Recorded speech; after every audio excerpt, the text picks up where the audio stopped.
जैसा आपको बोला और बोल रहे हैं कि यह सर्वधर्म संगम है। क्यों है सर्वधर्म? 23 साल के थे जब गुरुजी ने हमें बुलाया। घर में भी सभी धर्मों के पवित्र ग्रंथ थी, लेकिन जैसे गुरुजी ने बुलाया तो बोला आप सभी धर्मों को पढ़ो। हम नॉन मेडिकल के स्टूडेंट थे, हालांकि ज्यादा पढ़ नहीं पाए, लेकिन बीच में से गुरुजी ने बुलाया तो आए और हमारे हिंदू धर्म के पवित्र वेद, शास्त्र, गीता, रामायण, महाभारत, 5वां वेद, उसको भी पढ़ा। सिख धर्म की पवित्र गुरबाणी, इस्लाम धर्म की पवित्र कुरान शरीफ, कुरान मजीद, और ईसाई धर्म की पवित्र बाइबल, शेख फरीद, नामदेव, कबीर जी, धन्ना भगत, रविदास, बौद्धिस्ट, जैनिस्ट, धर्मों के पवित्र ग्रंथ जो जो भी आते गए, पढ़ते गए और पढ़ते जा रहे हैं। सदगुरु जी ने वचन किए तो हमने जो निचोड़ निकाला, एक ओपन माइंड से, नैरो माइंडेड हो जाता है कोई, वो बात अलग है, लेकिन धर्मों में तो लिखा है कि आप ओपन माइंड ही रहिए। तो उसमें जो निचोड़ निकला वो यही है कि सारे धर्म 99.9% एक ही बात कहते हैं। एक आध बात हो सकता है किसी में इधर उधर हो, वरना सारे एक ही बात कहते हैं। धर्म शब्द का मतलब धारण कर लो, ग्रहण कर लो, जोड़ो तोड़ो नहीं। हर धर्म में एक ही बात है। धर्मों में सभी धर्मों का सत्कार है। कहीं धर्मों में बुराई करने का, निंदा करने का, चुगली करने का, किसी को गलत कहने का कोई अधिकार नहीं है, क्योंकि धर्म कहते हैं आप किसी को बुरा कहने जा रहे हो, पहले खुद के गिरेबान में देखो, क्या आपने खुद बुराइयां नहीं की? आप अपनी निगाह से, अपने ख्यालों से, अपने कर्मों से, विचारों से क्या बुरे कर्म नहीं करते? अगर आप खुद बुराइयां करते हैं तो दूसरे को बुरा कहने के अधिकारी बिल्कुल नहीं है। पहले अपने अंदर की बुराइयां साफ करो। घर का हुजरा साफ कर जाना के आने के लिए। घर यानी शरीर से बुराइयां हटा दे, बुरे पाप कर्म हटा दे, ताकि वो मालिक परमात्मा ईश्वर अल्लाह राम तेरे अंदर से प्रकट हो जाए। नाम किसे कहते हैं? जैसे किसी को भी बाई नेम बुलाओ तो वो बोलेगा। यहां जितने आप लोग आए हैं, आपको इंसान इंसान, आदमी आदमी कहते रहें तो कोई नहीं बोलेगा, लेकिन आपका नाम लेके अगर आपको बुलाया जाए तो आप तुरंत खड़े हो जाएंगे। चाहे उस नाम के कुछ और लोग भी हों तो वो खड़े होंगे कि मुझे बुलाया है।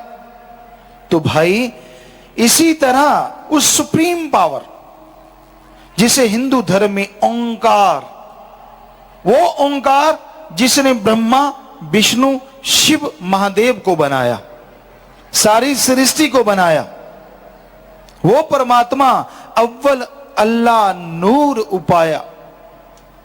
अव्वल यानी सबसे पहले अल्लाह, वाहिगुरु, गॉड। गुरुजी लिख रहे हैं ये बात, ध्यान से सुनिए। उन्होंने सभी धर्मों का सत्कार ही नहीं किया, बल्कि सभी धर्मों की पवित्र वाणी को अपनी वाणी में दर्ज किया। अव्वल अल्लाह नूर उपाया। यहां अल्लाह की जगह वाहिगुरु नहीं लिखा। ध्यान देने वाली बात है।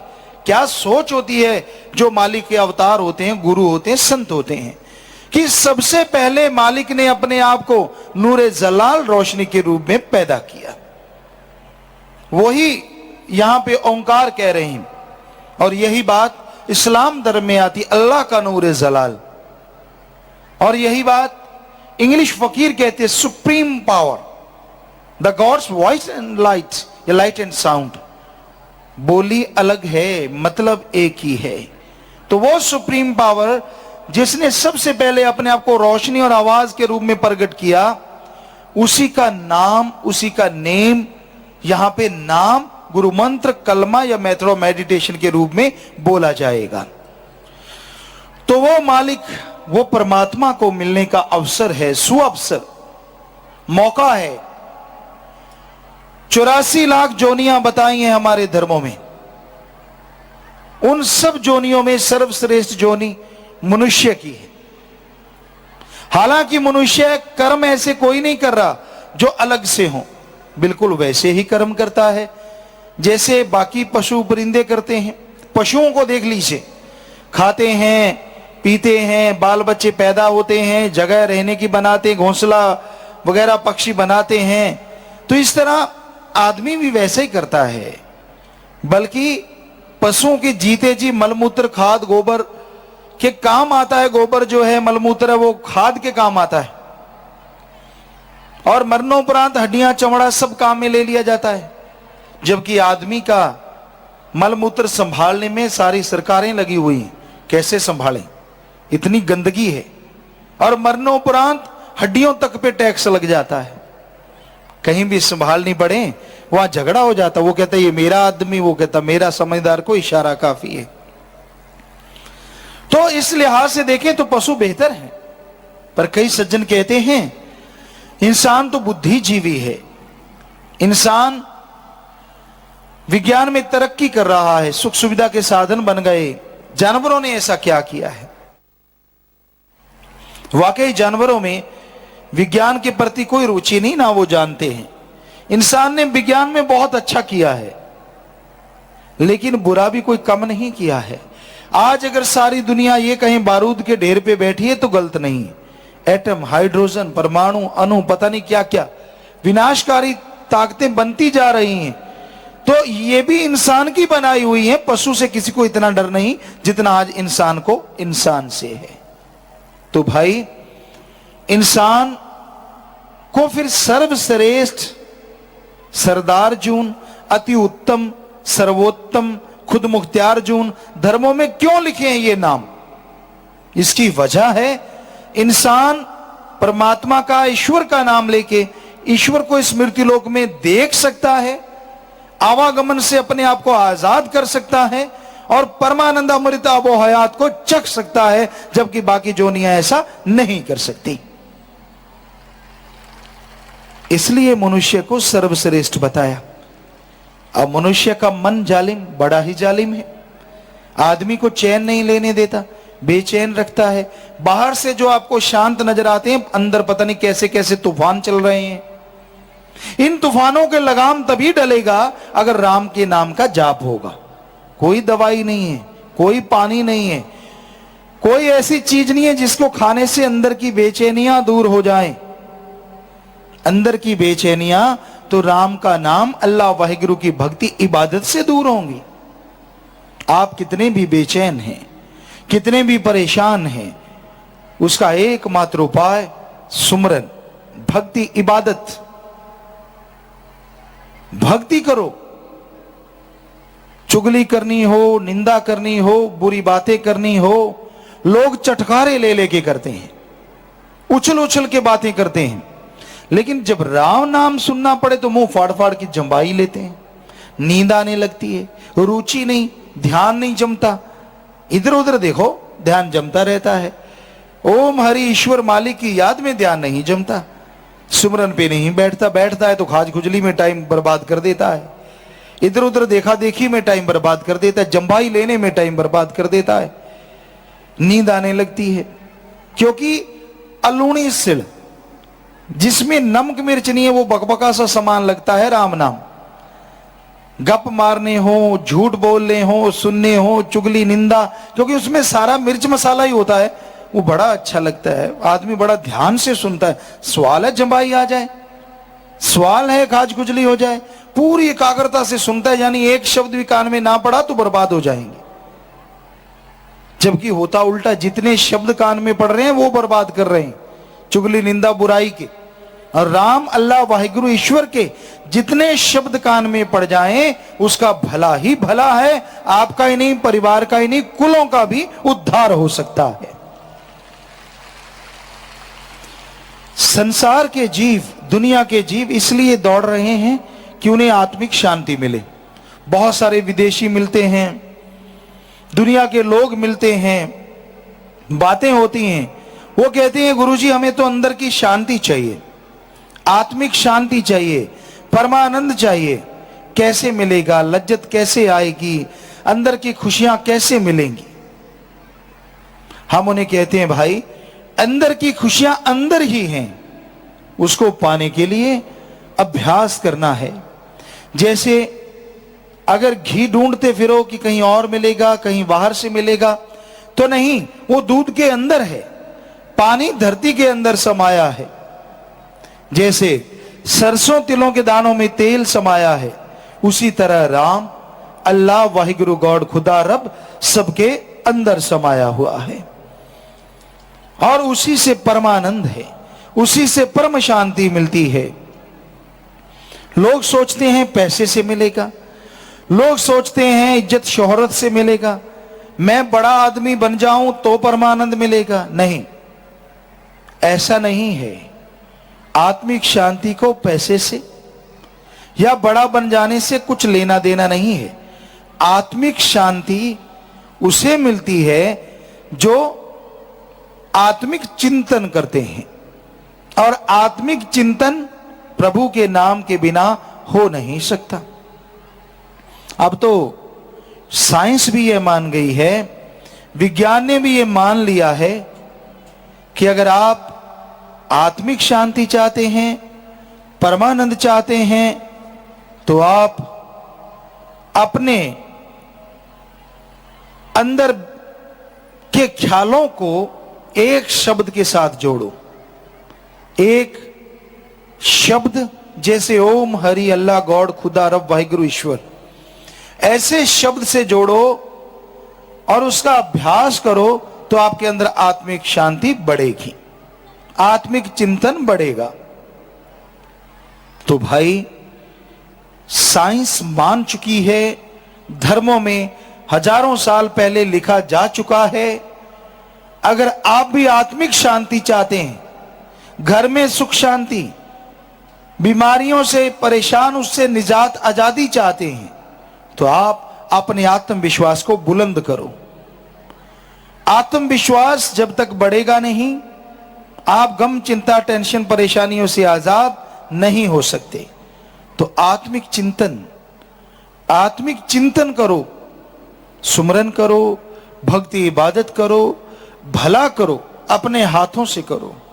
जिसका भी भला करना चाहते हो, पुण्य करना चाहते हो, अपने हाथों से दीन दुखियों की मदद करो। अगर कोई बीमार है तो उसका इलाज करवाओ। अंगहीन, अपंग, लाचार तड़फ रहा है, खाने का इंतजाम करो। पशु पक्षी कोई भूखा प्यासा है, उसका खाने पीने का इंतजाम कर दीजिए। अपने हाथों से प्रभु की सृष्टि की सेवा में लगाया गया धन सच्चा दान है, और बदले में आत्मिक शांति, आनंद ना मिले, हम आपको लिख के गारंटी देने को तैयार हैं। बाकी आप किसी और जगह पैसा चढ़ा देते हैं तो भाई उसका क्या फल मिलने वाला है? हमारे जैसे लोग चढ़ाते हैं और हमारे जैसे उठा के खा जाते हैं। मालिक के पास एक नया पैसा नहीं जाता। सच्ची बात कड़वी बहुत लगती है। हमने सारे धर्मों का पूरा अध्ययन किया, कहीं मिल जाए कि ओम, हरि, अल्लाह, वाहिगुरु पैसा लेता है, लड्डू लेता है, पेड़े लेता है। हमें रूहानियत की पवित्र वाणी में किधर भी एक शब्द नहीं मिला जिसमें लिखा हो कि मालिक पैसा लेता है। यह लिखा है कि वो तो देता है, और इतना देता है कि वो देता हुआ बंद नहीं होता, और आदमी लेता लेता थक जाता है, हार जाता है। हिंदू धर्म में लिखा है, प्रभु से प्रभु को मांगो, उसकी सृष्टि का भला मांगो।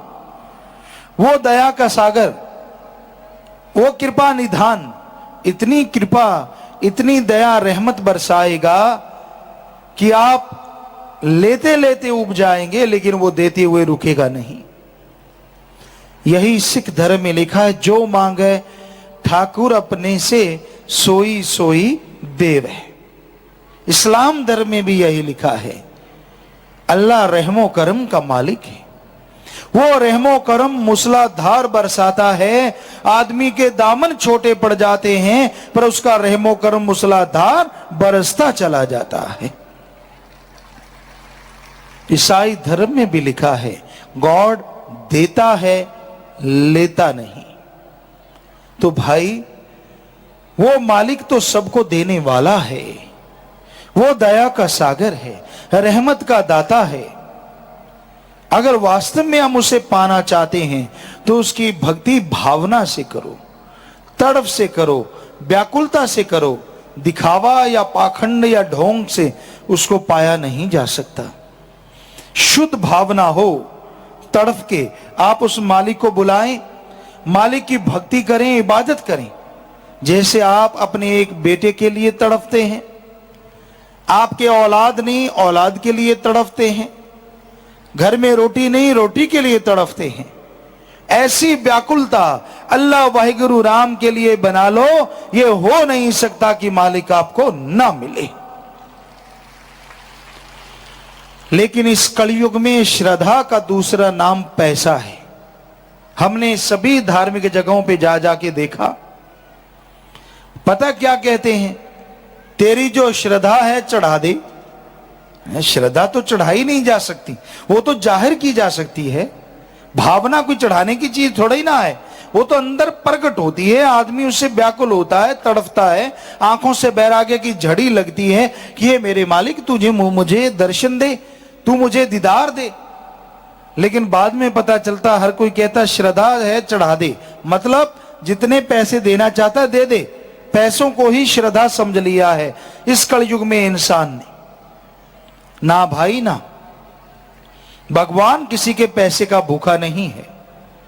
सोचने वाली बात है, जो भगवान मनुष्य शरीर को बना सकता है, क्या वो मनुष्य द्वारा बनाए कागज के टुकड़े रुपए को नहीं बना सकता?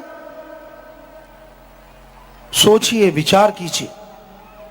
मनुष्य को बड़े से बड़े साइंटिस्ट भी 15 से 20% पढ़ पाए हैं, ह्यूमन बॉडी को कोई पूरा नहीं पढ़ पाया। रिसर्च जारी है। तो जिस भगवान ने इतना पेचीदा यह शरीर बनाया, क्या वो इंसान के बनाए रुपए को बना नहीं सकता? लेकिन आज आदमी के पास सब कुछ होते हुए भी और पाने की चाह ने आदमी को बर्बाद कर रखा है।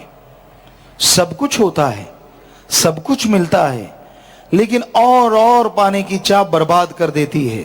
मुझे और मिले, मुझे ये नहीं, मुझे वो मिले, मुझे फला मिले, मुझे ये क्यों नहीं। यानी हर चीज कहता है पूरा ब्रह्मांड मेरी मुट्ठी में हो। असंभव, ऐसा हो नहीं सकता, और आदमी शांत हो नहीं सकता। हमने देखा है, भगवान मिल जाए, उसके नूरी स्वरूप के दर्शन हो जाएं, तो चाहे आदमी चुप हो जाए।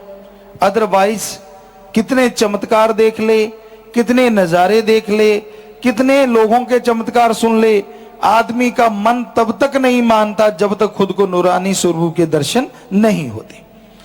और दर्शन जंभाई लेने से तो होते नहीं, खाज खुजली करने से तो होते नहीं। बैठे बैठे हम देख रहे हैं कई सत्संगी भाई मुंह खोल खोल जंभाई ले रहे हैं। देखो, है ना हैरानी की बात। हम इधर से सुना रहे हैं, वो अपने काम पे लगे हुए, दाड़ दाड़, कोई फर्क ही नहीं पड़ता सुनाने का। ऐसा लग रहा है किसी पड़ोसी को सुना रहे हो जंभाई लेके, बल्कि देखते भी हैं। अच्छा, मुझे कह रहे थे क्या गुरुजी आ रही है, मैं क्या करूं? तो हम ये नहीं कहते कि आप ना लें, आती है तो लेते रहें, हमारा उसमें क्या है भाई। लेकिन हमारा कहने का मतलब, कभी चुगली निंदा करते हो, कभी फिल्म देखते हो, गीत गात गाते हो, फिर कभी आती है? नहीं आती। हमने तो देखा नहीं लोगों को चुगली निंदा करते, सुना है इतने जबरदस्त तरीके से करते, उनको फुर्सत ही नहीं होती कि जंभाई आए। तो भाई, राम का नाम सुनने आए हो, ध्यान से सुनो, मालिक की भक्ति इबादत के बारे में सुनो, ताकि तमाम खुशियां आपकी झोली में आ जाएं, आप मालिक की दया में रहमत से माला माल हो जाएं।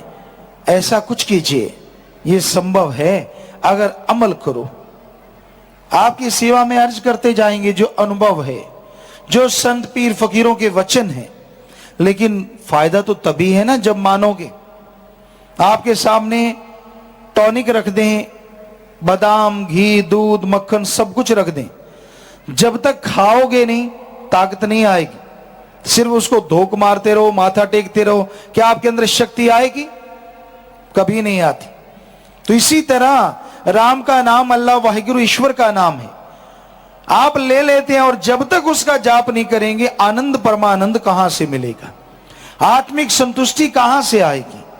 इसलिए नाम को लो और उसका जाप करो, अभ्यास करो।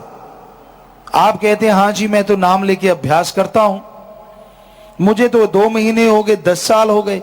नहीं नहीं, आप रोज अगर आधा घंटा जाप करते हैं तो सोचिए, दिन में 1 घंटा जाप किया और दिन होता है 12 घंटे का, कितने दिनों में एक दिन बनेगा यार, अंदाजा लगाइए।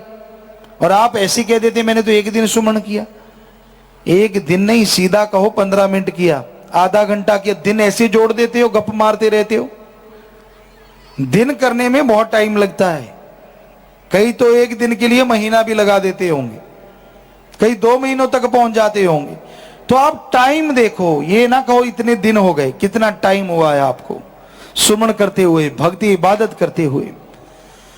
तो समय निकालो, समय निकाल के आप सुमन करेंगे तो आपका आने वाला समय जरूर अच्छा हो जाएगा। क्योंकि जैसे कर्म जीव करता है वैसे ही आने वाले जीव में भोगता भी है। आज जैसा बोओगे आने वाले समय में वैसा ही काटोगे। आज अगर बबुल का पेड़ बोते हो तो आगे आम नहीं आने वाले, और आम का पेड़ बोते हो तो आम आएंगे जरूर। इसलिए भाई संतों के वचन सुनो और उस पे अमल करना सीखो। वचन सुन के जो अमल करते हैं खुशियां तमाम उन्हें ही मिला करती हैं। खाओ पियो ऐश उड़ाओ, ये जग मीठा है अगला किसने देखा है। आज यह चर्चा आम है और खाने पीने में नशों का सेवन लोग करते हैं, मांस अंडा बेहतर समझते हैं, जो कि हमारे धर्मों में जड़ से ही मना है। सारे नशों को हिंदू धर्म में नरकों की नानी या नरकों के घर बताया है। सिख धर्म में पोस्त भंग अफीम मद नशा उतर जाए प्रभात, नाम खुमारी नानका चढ़ी रहे दिन रात। ये सारे नशे गंदगी भरे, सुबह का शाम, शाम का सुबह उतर जाता है। अरे नशा करना है तो अल्लाह वाहिगुरु राम के नाम का करो, जो एक बार चढ़ गया तो दोनों जहान में उसकी नशा खुमारी नहीं उतरेगी। इस्लाम धर्म में भी लिखा है कि जो नशे हैं ये तो शैतान का घर है, तो नशे नहीं करने चाहिए, बर्बादी का घर है ये सब। तंबाकू का नशा इतना भयानक है कि इससे मरने वालों की संख्या अपने देश में, आपको बताते हैं आंकड़े हैं, अपने देश में जो लिखा हुआ है कि 20 वर्ष से कम आयु में तंबाकू सेवन करने वालों की उम्र, टाइम पीरियड जो है वो 20 साल लगभग कम हो जाता है। और हमारे देश में जो बताया कि 5.5 सेकंड में एक मौत हो जाती है। आप इसका हिसाब लगाइए, प्रति 5.5 सेकंड में ये दुनिया में है एक मौत हो जाती है, जबकि भारत में 1 मिनट में 2 मौत हो जाती है। इतना बुरा हाल है इन तंबाकू से बनने वाले नशों का। इसमें बहुत सारे ड्रग्स बनते हैं, हेरोइन, स्मैक, भांग, कई चीजें हैं, अफीम है, दवाइयों में भी डलती है, लेकिन लोग उसको भी नशे के रूप में इस्तेमाल में लाते हैं। तो ये बड़े ही गंदे नशे हैं और इनसे जो बीमारियां होती हैं तंबाकू के सेवन से, और इससे जो नशे बनते हैं जैसे मार्फिन है, हेरोइन है, अफीम है, तंबाकू है, तो ये आप गिन लीजिए कितने, होठ का कैंसर, जीभा का कैंसर, गाल का कैंसर, भोजन नली का कैंसर, गले का कैंसर, पेट का कैंसर, बच्चेदानी का कैंसर, पैनक्रियाज कैंसर, बड़ी आंत का कैंसर, मूत्र थैली का कैंसर, तेजाब, अल्सर, मुंह का छोटा होना, मुंह की सूजन, दिल का दौरा पड़ना, पैरों का गलना, लकवा होना, ब्लड प्रेशर होना, खून की नाड़ियों में रुकावट, फेफड़ों का कैंसर, श्वास के रोग, टीबी ज्यादा होना, बुढ़ापा जल्दी आना, दांतों का गलना, सेक्सुअल कमजोरी, इर्द गिर्द वाले रोगों में श्वास का रोग, दमा, मुंह पर झुर्रियां पड़ना, शुक्राणुओं की गिनती कम होना, शरीर में डीएनए का नष्ट होना जिसके कारण गर्भपात होना। तो ये इतनी बीमारियां सिर्फ तंबाकू और तंबाकू से बनने वाले नशों के सेवन से इंसान को होती। मालिक का प्रेम अनमोल है। भाग्यशाली जी, अच्छे संस्कारों वाले, खुद मुख्तियारी का फायदा उठाने वाले, उस परम पिता परमात्मा के प्यार को हासिल कर पाते हैं। इस घोर कलयुग में किसको फुर्सत है कि वो मालिक के नाम के लिए या अल्लाह वाहिगुरु के लिए तड़पे। दिन रात मारो मार, भौतिकतावाद, दुनियावी साजो सामान में लोग पगला गए हैं। और कोई कसर बाकी थी तो काम वासना, क्रोध, मोह, अहंकार, मन माया, लोभ लालच तो है ही। इन सातों ने बुरी तरह से इंसान को गुमराह कर रखा है। एक बात से ध्यान हटता है तो दूसरे में खो जाता है, उससे हटता है तो दूसरे में खो जाता है। अपने राम, अपने अल्लाह, अपने वाहिगुरु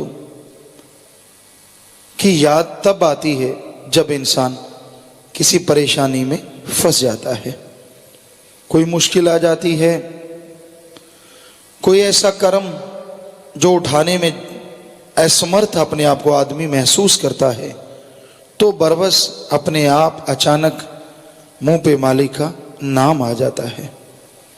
वरना मालिक को याद इंसान सच्चे दिल से सिर्फ उसको पाने के लिए अगर करे तो ये हो नहीं सकता कि वो आपकी तरफ ना बढ़े।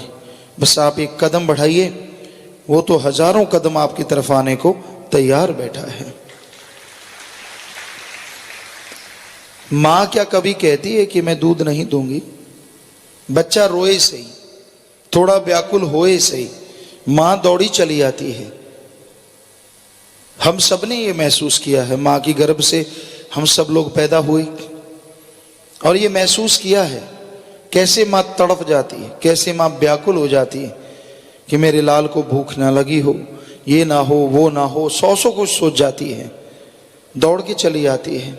जरा सोचिए, अगर माँ के प्रति बच्चा व्याकुल होता है, रोता है, माँ दौड़ के चली आती है, तो अगर उस मालिक के लिए इंसान व्याकुल हो, तड़फे, वो मालिक जिसने माँ को बनाया है उस मालिक के लिए कोई तड़फे, तो क्या मालिक नहीं दौड़ा चला आएगा? वो भी दौड़ा चला आएगा। बस उसके लिए कोई व्याकुल हो जाए, उसके लिए कोई तड़फ जाए। अरे बेपरवाह जी ने भजनों में फरमाया कि अरे इंसान बहुत तड़फा है काम वासना के लिए, क्रोध, लोभ, मोह, अहंकार, मन माया के लिए, कि अब तू तेरी याद में जल के देखेंगे। दुनिया में तो बहुत जल के देख लिया, बहुत कुछ कर लिया, आपने बहुत सारे प्रैक्टिकल किए होंगे, बहुत जीवन के रहस्य आपके साथ उजागर हुए होंगे, कई जगहों पे आपको मालूम पड़ा होगा कि भाई हाँ, जिंदगी के कोई ना कोई मरहला, कोई ना कोई मोड़ पे आपको अनुभव हुआ होगा कि मैंने ये किया, रिजल्ट क्या निकला।